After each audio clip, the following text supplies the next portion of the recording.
మన దేశ రాజకీయాల్లో వారసత్వాలు మామూలే. కొన్నిసార్లు సీన్ రివర్స్ అవుతూ ఉంటుంది. రక్త సంబంధానికంటే రాజకీయమే ముఖ్యమవుతుంది. భర్తపై భార్య, అన్నపై తమ్ముడు పోటీ చేస్తూ ఉంటారు.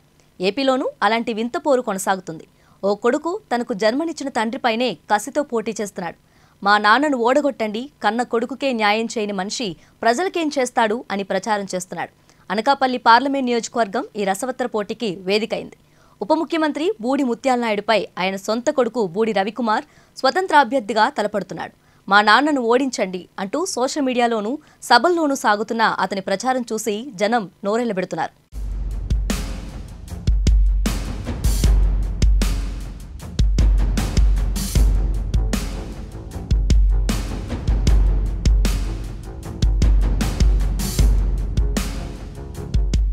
రాజకీయ నాయకుల పిల్లలు రాజకీయాలనే వృత్తిగా ఎంచుకుంటున్న కాలం ఇది. వారసుల మధ్య పోటీ తప్పడం లేదు. బూడి ముత్యాల నాయుడిది మరింత కాంప్లికేటెడ్ కేసు. ఆయనకు 2 భార్యలు. మొదటి భార్య కొడుకు రవికుమార్, రెండో భార్య కూతురు అనురాధ. గత అసెంబ్లీ ఎన్నికల్లో మాడుగుల నుంచి పోటీ చేసి గెలిచాడు ముత్యాల నాయుడు. ఈసారి జగన్ ఆదేశంతో అనకాపల్లి నుంచి ఎంపీగా బరిలోకి దిగాడు. మాడుగుల నుంచి కూతురు అనురాధ అసెంబ్లీకి పోటీ చేస్తుంది. రవికుమార్ మాడుగుల అసెంబ్లీ టికెట్ ఆశించినా ముత్యాల నాయుడు పట్టించుకోకుండా కూతురికే టికెట్ ఇప్పించాడని టాక్. దీన్ని జీర్ణించుకోలేని సుపుత్రుడు స్వతంత్ర అభ్యర్థిగా బరిలోకి దిగి తండ్రికి సవాల్ విసురుతున్నాడు. కన్న కొడుకుకే న్యాయం చేయలేనివాడు ఓటేసిన ప్రజలకు ఏం చేస్తాడు? ప్రజలందరూ ఆలోచించి ఓటు వేయండి, మా నాన్న బూడి ముత్యాల నాయుడిని ఓడించండి అని రవికుమార్ ప్రచారం చేస్తున్నారు. ఫేస్బుక్, ట్విట్టర్లో పోస్టర్లు వదులుతూ కలకలం రేపుతున్నాడు. తన తాత వెంకునాయుడు ఆశీస్సులతో ప్రజల మద్దతుతో తానే గెలుస్తానని చెబుతున్నారు. తన తండ్రి డిప్యూటీ సీఎం ఆఫీసును అధికారిక విధుల కోసం కాకుండా రాజకీయాలకు వాడుకున్నాడంటూ రవికుమార్ ఇటీవల ఆరోపించడంతో అధికారులు చర్యలు తీసుకొని ఆఫీసుని ఖాళీ చేయించారు.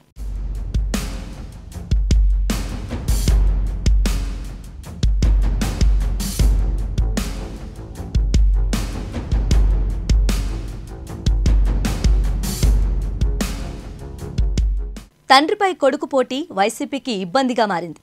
రవికుమార్ ప్రచారంతో ముత్యాల నాయుడికి ఓట్లు తగ్గుతాయని నేతలు ఆందోళన వ్యక్తం చేస్తున్నారు. అనకాపల్లిలో కూటమి నుంచి బీజేపీ అభ్యర్థిగా సీనియర్ లీడర్ సీఎం రమేష్ పోటీ చేస్తున్నారు. ఆయన ముత్యాల నాయుడికి బలమైన ప్రత్యర్థి. అంగబలం, అర్ధబలం పుష్కలం.